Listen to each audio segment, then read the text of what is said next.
ورحمة الله تعالى وبركاته. إن الحمد لله نحمده ونستعينه ونستغفره ونؤمن به ونتوكل عليه ونعوذ بالله من شرور أنفسنا ومن سيئات أعمالنا. من يهد الله فلا مضل له ومن يضلله فلا هادي له. ونشهد أن لا إله إلا الله وحده لا شريك له. ونشهد أن سيدنا وسندنا وحبيبنا ومولانا محمدا عبده ورسوله الذي أرسله بالحق بشيرا ونذيرا وداعيا إلى الله بإذنه وسراجا وقمرا منيرا. أما بعد فقد قال الله تعالى في كلامه المجيد وفي فرقانه الحميد. সবাই পড়ে আউযু বিল্লাহি মিনাশ শাইতানির রাজিম। বিসমিল্লাহির রহমানির রহিম। সুবহানাল্লাযী أسرى بعبده ليلا من المسجد الحرام إلى المسجد الأقصى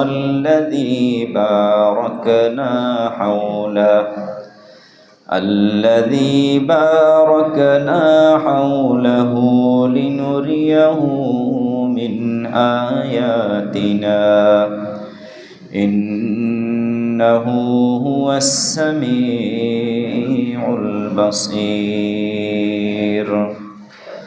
وقال رسول الله صلى الله عليه وسلم الصلاة عماد الدين أو كما قال عليه الصلاة والسلام. درود شریف پڑھی اللهم صل على محمد وعلى آل محمد كما صليت على إبراهيم وعلى آل إبراهيم إنك حميد مجيد. اللهم بارك على محمد وعلى آل محمد كما باركت على إبراهيم وعلى آل إبراهيم إنك حميد مجيد. মুআজ্জাজ মুহতারাম সম্মানিত মুসল্লিয়ানে কিরাম, সর্বপ্রথমে আল্লাহ রাব্বুল আলামিনের অসংখ্য অগণিত শুকরিয়া আদায় করছি, যিনি আমাদেরকে আজকের এই পবিত্র জুমার নামাজে শরীক হওয়ার তৌফিক দিয়েছেন।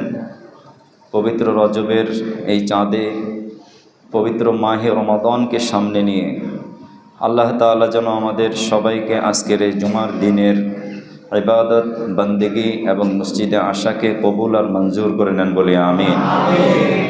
সাথে সাথে শুকরিয়া আদায় করছি আল্লাহ তাআলা আমাদের সবাইকে যে সবার আগে আল্লাহর ঘরে আসার তৌফিক দিয়েছেন, এজন্য সেই মহান আল্লাহ সুবহানাহু ওয়া তাআলার দেওয়া জবান দিয়ে তারই শেখানো ভাষায় কালিমাতুশ শুকর আদায় করে সবাই পড়ি আলহামদুলিল্লাহ।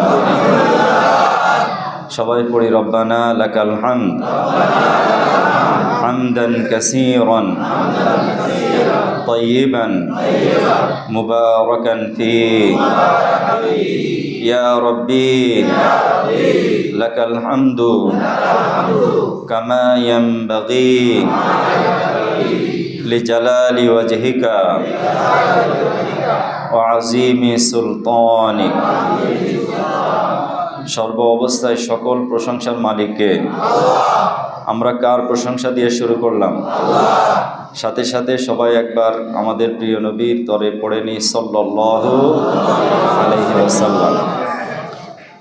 সম্মানিত হাজিরিন, মেরাজের আলোচনা করছিলাম। আজকে ইনশাআল্লাহ আমরা মেরাজের ঘটনা সংক্ষিপ্তভাবে আলোচনা করব। সাথে সাথে আল্লাহ রাব্বুল আলামিনের সাথে আমাদের প্রিয় নবী জনাবে রাসূলুল্লাহ সাল্লাল্লাহু আলাইহি ওয়াসাল্লাম যে সকল কথোপকথন করেছেন, তিনি মহান আল্লাহ তাআলার সান্নিধ্য লাভ করে সরাসরি আল্লাহ রাব্বুল আলামিনের সাথে যে কথাগুলো বলেছেন সেগুলো আমাদের জীবনে আমরা বাস্তবায়ন করতে পেরেছি কিনা এই বিষয়ে আলোচনা করব ইনশাআল্লাহ। আল্লাহ রাব্বুল আলামিন এই ঘটনার সূচনা করছেন সুবহান শব্দ দিয়ে। আর সুবহান এমন একটি শব্দ, আল্লাহ রাব্বুল আলামিনের এমন একটি গুণবাচক নাম যার অর্থ হলো পুত পবিত্র। মুফাসসিরিন কিরাম এর তাৎপর্য এবং ব্যাখ্যা করে বলেন, এমন পুত পবিত্র মহান সত্তা কে? আল্লাহ, যিনি সকল প্রকারের অক্ষমতা থেকে মুক্ত, অর্থাৎ তিনি পারেন না এমন কিছুই নেই। তিনি কে? যেই সত্তা সকল প্রকারের অক্ষমতা এবং না পারার শক্তি থেকে মুক্ত, তিনি হলেন কে? আল্লাহ রাব্বুল আলামিন। আল্লাযী আসরা, যিনি, ইসরা শব্দের অর্থ হলো ভ্রমণ করানো। তিনি ভ্রমণ করিয়েছেন, সায়ের করিয়েছেন। বিআবদিহি, তার বান্দাকে মুহাম্মাদুর রাসূলুল্লাহ সাল্লাল্লাহু আলাইহি ওয়াসাল্লাম। আব্দুন শব্দের অর্থ হলো বান্দা। আর বান্দা বলা হয় যার ভিতরে আত্মা এবং দেহ দুটোই আছে। আত্মা এবং দেহের সমষ্টি হলো বান্দা। শুধুমাত্র আত্মা আছে, দেহ নেই, তাকে কোরআনের ভাষায় কোথাও বান্দা বলা হয়নি। এজন্য এই ইসরা এবং মিরাজ এই দুটো আল্লাহ রাব্বুল আলামিন আমাদের প্রিয় নবী জনাবে রাসূলুল্লাহ সাল্লাল্লাহু আলাইহি ওয়াসাল্লামকে সরাসরি আত্মিক জগতে নয়, সরাসরি দৈহিক জগতেই মেরাজ করিয়েছেন বলি আলহামদুলিল্লাহ।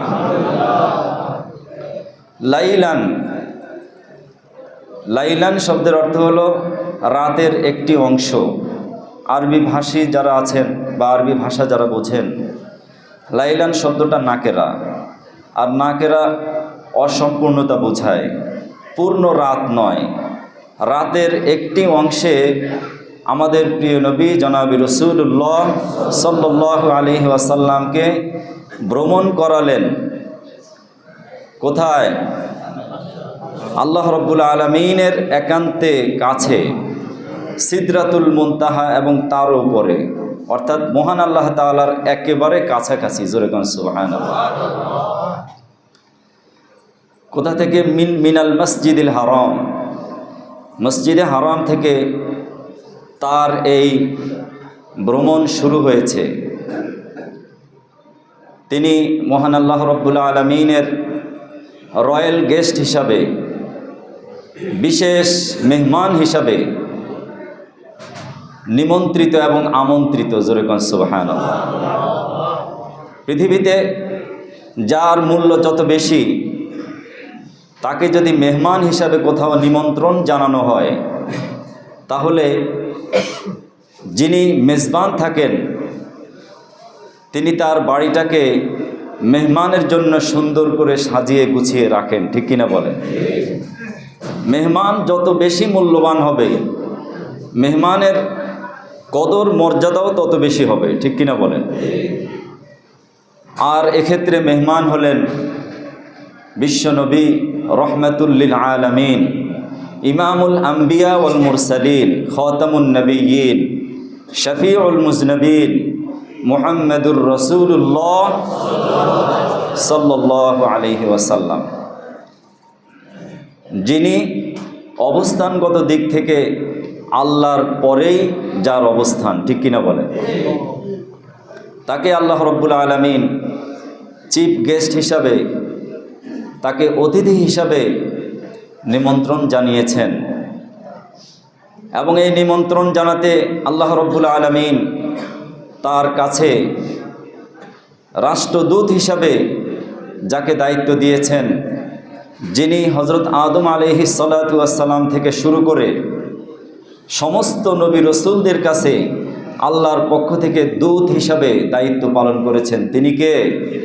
হযরতে জিবরাইল আমিন আলাইহিস সালাতু ওয়াস সালাম। তার ব্যাপারে কোরআন সাক্ষী দেয়, তিনি হলেন বিশ্বস্ত, সম্পূর্ণ কলুষমুক্ত, মিথ্যামুক্ত। হুবহু আল্লাহ তাআলা যা কিছু বলেছেন ঠিক সেভাবেই তিনি নবী রাসূলদের কাছে ওহী এনেছেন। জোরে বলেন সুবহানাল্লাহ। তার নেতৃত্বে আরেকজন ফেরেশতা, চারজন ফেরেশতাদের মধ্যে দুজন ফেরেশতা হযরতে জিবরাইল এবং মিকাইল আলাইহিস সালাম। কোন কোন বর্ণনায় হযরত জিবরাইল আমিনের কথা রয়েছে। নবীজি সাল্লাল্লাহু আলাইহি সাল্লাম শাহিদ ছিলেন উম্মে হানি বিনতে আবি তালেব। আবু তালেব নবীজির কি হন? চাচা। তো সেক্ষেত্রে আবু তালেবের মেয়ে যদি হন তাহলে নবীজির সাথে সম্পর্ক কি? চাচাতো বোন।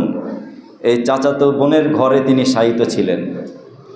অন্য বর্ণনায় রয়েছে তিনি ছিলেন আল্লাহর ঘর তথা মসজিদুল হারামের হাতিমে ছিলেন, যে উঠানটি সেখানে ইসলামের পূর্বযুগ থেকেই বিভিন্ন বিচার কার্য চলত, মানুষ এখানে একটু আরাম করে বসত, বিভিন্ন সলা পরামর্শে মানুষ এখানে বসত। নবীজি এখানে শায়িত অবস্থায় ছিলেন অথবা উপবিষ্ট ছিলেন।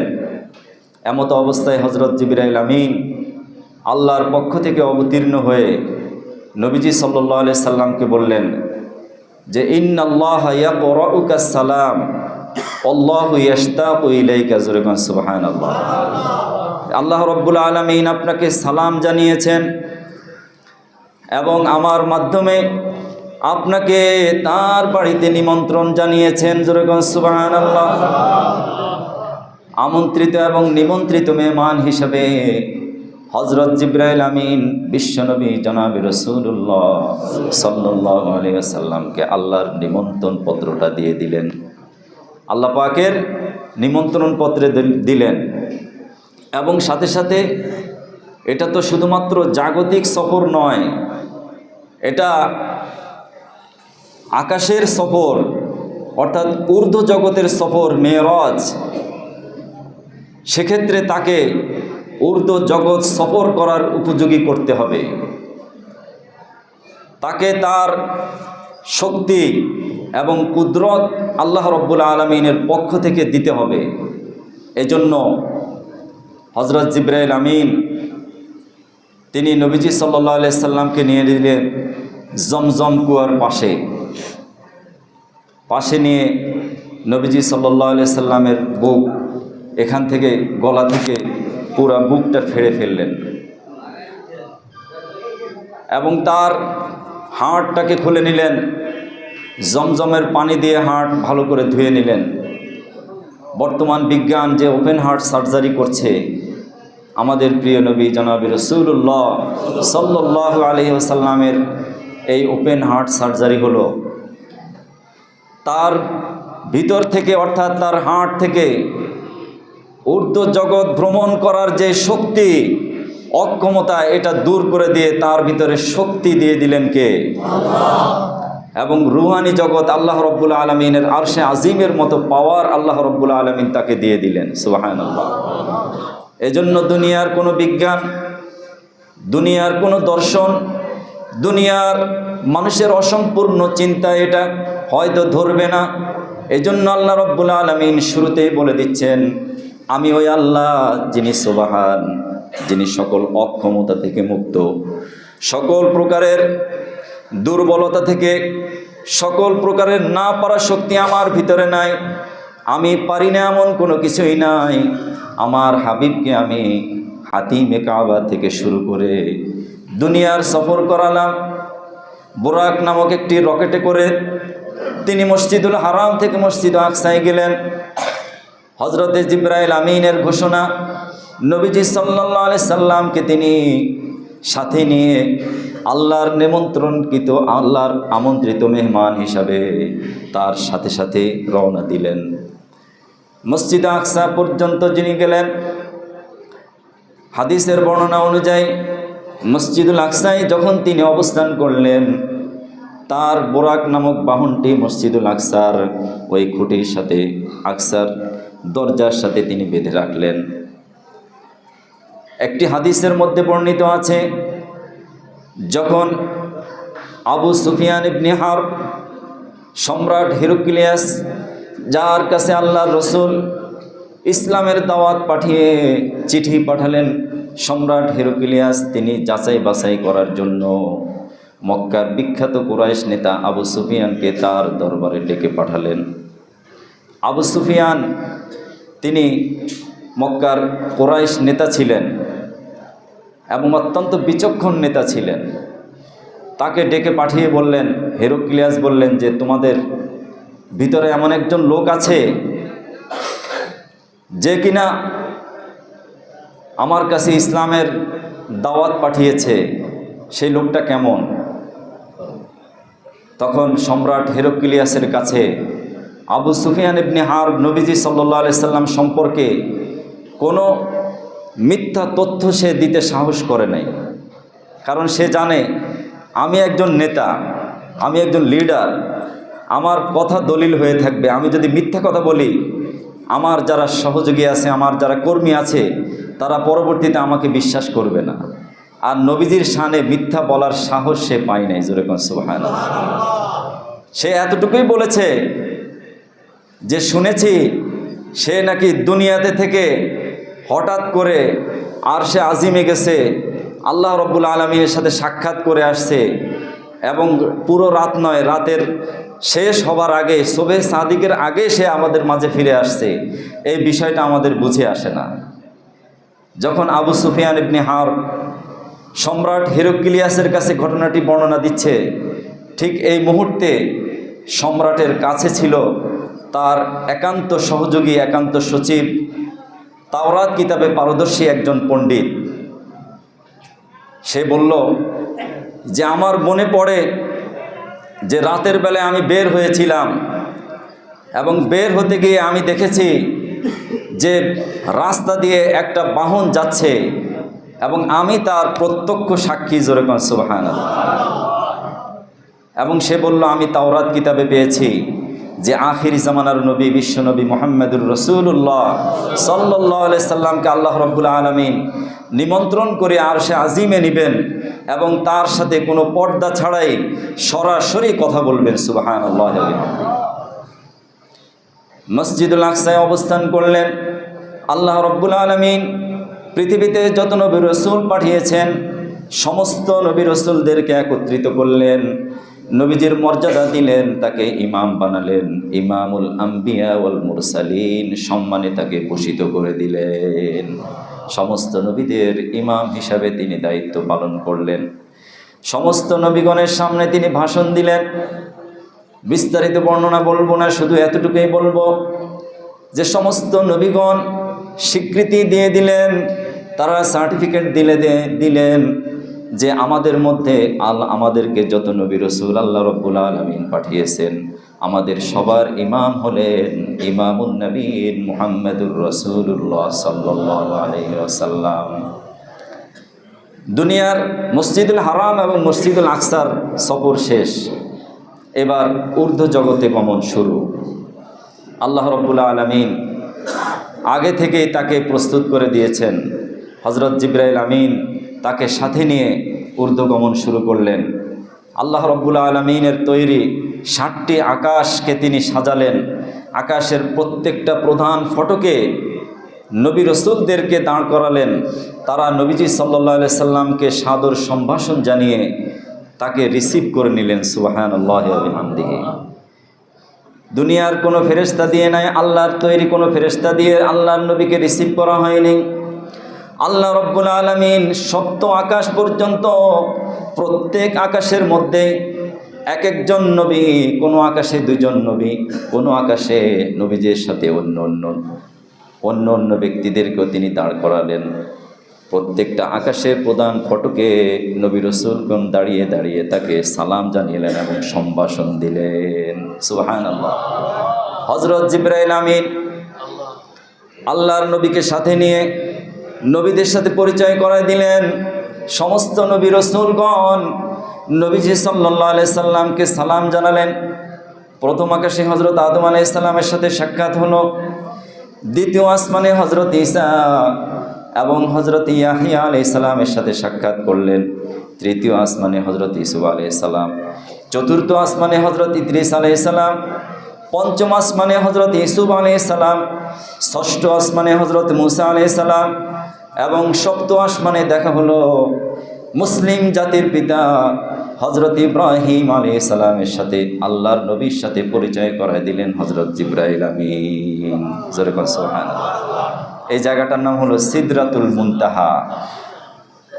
ইনদা সিদরাতিল মুনতাহা ইনদাহা জান্নাতুল মাওয়া।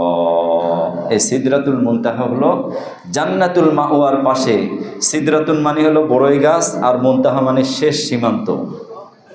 অর্থাৎ আল্লাহ রাব্বুল আলামিন পৃথিবীতে যত ফেরেশতা তৈরি করেছেন, তার তৈরি সকল ফেরেশতারা আল্লাহ রাব্বুল আলামিনের তাসবিহ গুণকীর্তন করছে। সুবহানাল্লাহি ওয়া বিহামদিহি। তাদের ব্যাপারে মহান আল্লাহ বলছেন, ওয়ালিল্লাহি জুনুদুস সামাওয়াতি ওয়াল আরদি। আকাশ এবং জমিনের আল্লাহর পক্ষ থেকে সৈনিকের দায়িত্ব পালন করে সমস্ত ফেরেশতারা। সুবহানাল্লাহ। হযরত জিবরাইল আমিন বললেন, ইয়া রাসূলুল্লাহ, স্টেশন শেষ প্রান্তে এসে গেছি, আমার আর শক্তি নেই আপনাকে সাথে নিয়ে আর উপরে ওঠার। জোরে কোন আল্লাহু আকবার। আল্লাহ রাব্বুল আলামিন বিশ্বনবী মুহাম্মদুর রাসূলুল্লাহ সাল্লাল্লাহু আলাইহি সাল্লামের জন্য হাদিসের দুর্বল বর্ণনা রয়েছে, কিছু শক্তিশালী বর্ণনা রয়েছে, যে তার জন্য রফরফ নামক একটি বাহন পাঠালেন, যেই বাহনের গতি বোরাকের গতির চাইতে আরও বেশি। জোরে বল সুবহানাল্লাহ। আলোর গতি প্রতি সেকেন্ডে 9,30,000 মাইল। একটি সুইচ দেওয়ার পরে এই সুইচ থেকে আলোটা জ্বলতে এত দ্রুত জ্বলে, আর বোরাক বাহনটি তার চাইতে আরও বেশি দ্রুত গতি সম্পন্ন, তার চাইতে লক্ষ কোটি গুণ দ্রুত সম্পন্ন ছিল রফরফ। যেহেতু বিশ্বনবী মুহাম্মদুর রাসূলুল্লাহ সাল্লাল্লাহু আলাইহি সাল্লাম মধ্যাকর্ষণ শক্তি অতিক্রম করে তিনি আল্লাহর সাথে সাক্ষাৎ করবেন, এজন্য আল্লাহ রাব্বুল আলামিন তাকে সেভাবে প্রস্তুত করে দিলেন, সেইভাবে তাকে রেডি করলেন যে তিনি মহান আল্লাহ তাআলার সাথে সাক্ষাৎ করতে যেন কোনো সমস্যায় না পড়েন। সুবহানাল্লাহি ওয়া বিহামদিহি। নবীজি সাল্লাল্লাহু আলাইহি সাল্লাম সপ্তম আকাশে উঠলেন। হযরত ইব্রাহিম আলাইহিস সালামের সাথে তার কথোপকথন হলো। হযরত ইব্রাহিম আলাইহিস সালাম তাকে সালাম জানালেন এবং তিনি দেখতে পেলেন হযরত ইব্রাহিম আলাইহিস সালামের সামনে ছোট ছোট বাচ্চারা খেলাধুলা করছে। নবীজি সাল্লাল্লাহু আলাইহি সাল্লাম হযরত জিবরাইলকে জিজ্ঞেস করলেন, এরা কারা? আল্লাহর নবীকে হযরত জিবরাইল বললেন, এরা হলো মুসলমানদের ওই সমস্ত ছোট ছোট সন্তানরা যারা নাবালক অবস্থায় দুনিয়া থেকে বিদায় নিয়ে যায়। তারা হযরত ইব্রাহিম আলাইহিস সালামের সাথে খেলাধুলায় মত্ত আছে, এবং আল্লাহ রাব্বুল আলামিন মা বাবা যদি মুসলমান হয়ে থাকে, শেষ বিচারের দিনে ওই বাচ্চাদেরকেও জান্নাতি করে দিবে। হযরত ইব্রাহিম আলাইহিস সালামের সাথে সাক্ষাৎ পর্ব শেষে তিনি মহান আল্লাহ তাআলার দিদার লাভ করলেন। আল্লাহ রাব্বুল আলামিন তাকে সাথে নিয়ে গেলেন এবং আল্লাহর সাথে তার সাথে কথোপকথন হলো। জান্নাত এবং জাহান্নাম তিনি প্রত্যক্ষভাবে দেখলেন, আল্লাহ পাকের কতিপয় কুদরত দেখলেন, জান্নাতের নিয়ামতগুলো তাকে সরাসরি দেখানো হলো। হযরত জিবরাইল আমিন তিনি বলেন যে নবীজি সাল্লাল্লাহু আলাইহি সাল্লাম আমাকে জিজ্ঞেস করলেন, এরা কারা? জান্নাতের নিয়ামত প্রাপ্ত হুরদেরকে তিনি দেখলেন এরপরে জাহান্নামে যারা যাবে, জাহান্নামীদের শাস্তি দেখলেন। যারা সুদ খায় সুদখোরের শাস্তি দেখলেন, যারা ঘুষ খায় ঘুষখোরের শাস্তি দেখলেন, ওই সমস্ত বক্তাদের শাস্তি দেখলেন যারা কথা বলে একটা কিন্তু নিজে কাজ করে উল্টা, আছে না নাই? ওই সমস্ত বক্তাদেরকে কি শাস্তি দিবে সেটাও তিনি দেখলেন। চগলখোর যারা, পরনিন্দা পরচর্চাকারী যারা, তাদের শাস্তি দেখলেন। জাহান্নামীদের শাস্তিগুলো তিনি দেখে দেখে উপলব্ধি করলেন এবং উম্মতদের কাছে এসে বললেন যে এটা আমাকে আল্লাহ রাব্বুল আলামিন ইলমুল ইয়াকিন, আইনুল ইয়াকিন এবং হক্কুল ইয়াকিন, তিনটা সত্যতা যাচাই করার জন্য আল্লাহ রাব্বুল আলামিন আমাকে পরিপূর্ণভাবে দেখিয়ে দিয়েছেন। আমি যেন তোমাদেরকে বলতে পারি, তোমাদেরকে জানাতে পারি যে আমার কাছে অস্পষ্টতা বলতে কোনো কিছুই নেই, আমি নিজে শাস্তি দেখে আসছি। অতএব এই শাস্তি থেকে মুক্তি পেতে হলে আল্লাহর বিধান পালনের বিকল্প আর কিছু নাই। মোহতারাম হাজিরিন, এবার মহান আল্লাহ তাআলার সাথে নবীজির সাথে কথোপকথন শুরু। সর্বপ্রথমেই আল্লাহ রাব্বুল আলামিনকে সম্বোধন করে তিনি যে কথাগুলো বললেন, আমরা নামাজের মধ্যে সেটা পড়ি, আত্তাহিয়াতু লিল্লাহি ওয়াসসালাওয়াতু ওয়াত-তাইয়্যিবাত। আল্লাহর শানে তিনটি বিশেষণ তিনি উল্লেখ করলেন। কয়টি বিশেষণ? তিনটা বিশেষণ। আত্তাহিয়াতু, যে সকল প্রকারের পুত পবিত্রকে, ওয়াসসালাওয়াতু, সকল প্রকারের রহমত, ওয়াত-তাইয়্যিবাত, এবং সকল প্রকারের ইবাদত বন্দেগী একমাত্র কার জন্য? আল্লাহর জন্য। তিনি বললেন আমার দৈহিক, মানসিক এবং আত্মিক সকল প্রকারের আনুগত্য এবং দাসত্ব একমাত্র আপনার জন্য। জোরে কোন সুবহানাল্লাহ। আমাদের ইবাদত বন্দেগী দৈহিক নাকি আত্মিক? দুটোই। আমরা যে আল্লাহ রাব্বুল আলামিনের গোলামি করি, দাসত্ব করি, আমরা কি এখানে শারীরিকভাবে আছি না মানসিকভাবে আছি? শারীরিক, মানসিক, আত্মিক তিনটি পর্যায় থেকে যখন আমরা আল্লাহর আনুগত্য করব, তখনই আমরা প্রকৃতপক্ষে একজন দাস, একজন গোলাম। ঠিক কিনা বলেন? অনেকে আছি আমরা, শরীরটা এখানে পড়ে আছে, মনটা আরেক জায়গায়, আছে না নাই? নামাজের ভিতরে আমাদের মন নাই, ইবাদতের ভিতরে আমরা মানসিকভাবে প্রস্তুত নাই, আল্লাহর হুকুম পালনের ব্যাপারে মানসিকভাবে প্রস্তুত নয়। আল্লাহর নবী, বিশ্বনবী মুহাম্মদুর রাসূলুল্লাহ সাল্লাল্লাহু আলাইহি সাল্লাম শিক্ষা দিয়েছেন মানুষের আল্লাহর ইবাদত হতে হবে দৈহিক, শারীরিক। দৈহিক মানে কি? শারীরিক এবং আত্মিক, অর্থনৈতিক, সকল প্রকারের আনুগত্য, গোলামি, দাসত্ব হতে হবে একমাত্র কার জন্য? কার জন্য? আল্লাহর জন্য। এই গোলামি করতে গিয়ে অন্য কোনো প্রভুর তাবেদারি করা যাবে না, অন্য কোনো শক্তির কাছে মাথা নত করা যাবে না। আল্লাহ রাব্বুল আলামিন খুশি হয়ে গেলেন। তিনি প্রিয় নবী, তার হাবিব মহানবী মুহাম্মদুর রাসূলুল্লাহ সাল্লাল্লাহু আলাইহি ওয়াসাল্লামকে বলেন, আসসালামু আলাইকা। বলি সবাই, আসসালামু আলাইকা আইয়ুহান নাবিয়্যু ওয়া রাহমাতুল্লাহি ওয়া বারাকাতুহু। আল্লাহর হাবিব আল্লাহ রাব্বুল আলামিনকে সম্বোধন করে তিনি যেমন তিনটি বিশেষণ উল্লেখ করেছেন, আত্তাহিয়াতু লিল্লাহ ওয়াসসালাওয়াত ওয়াত-তাইয়্যিবাত, আল্লাহ রাব্বুল আলামিন ঠিক তার হাবিবকে লক্ষ্য করে তার হাবিবের তিনটা বিশেষণ উল্লেখ করেছেন, তিনটা গুণের কথা বলেছেন। এক নম্বর হলো আসসালামু আলাইকা আইয়ুহান নাবিয়্যু। হে নবী, আমি আপনাকে সালাম জানাই, শান্তি জানাই, আমার পক্ষ থেকে আপনাকে স্বাগত জানাই। জোরে কোন সুবহানাল্লাহ। ওয়া রাহমাতুল্লাহ, এবং কিয়ামত পর্যন্ত, পৃথিবী ধ্বংস হওয়া পর্যন্ত, ধ্বংসের পর থেকে শুরু করে জান্নাত জাহান্নাম পর্যন্ত, অবিরাম অনন্ত অসীমকাল পর্যন্ত আমার রহমত আপনার সাথেই থাকবে। ওয়াবারাকাতুহু, এবং আমার বরকত এটাও আপনার সাথেই থাকবে। জোরে কোন সুবহানাল্লাহ। এরপরে আল্লাহ রাব্বুল আলামিনের হাবিব প্রিয় নবী জনাবে রাসূলুল্লাহ সাল্লাল্লাহু আলাইহি সাল্লামকে আল্লাহ তাআলা সালাম জানানোর পরে তিনি তার উম্মতকে ওই সালামের সাথে সম্পৃক্ত করে নিলেন। আমাদেরকে তিনি সালামের সাথে কি করলেন? যুক্ত করে নিলেন। যে হে আল্লাহ, সালাম শুধু আমার জন্য নিলাম না, আপনার পক্ষ থেকে রহমত এবং শান্তি আমার উম্মত, আমার যারা নেককার, দিনদার, পরহেজগার, মুত্তাকি, যারা আপনাকে ভয় করে, প্রত্যেকের জন্য আপনার পক্ষ থেকে আমি সালাম নিলাম। আর একটু আসতে বলেন সুবহানাল্লাহ। আসসালামু আলাইনা ওয়া আলা ইবাদিল্লাহিস সালিহিন।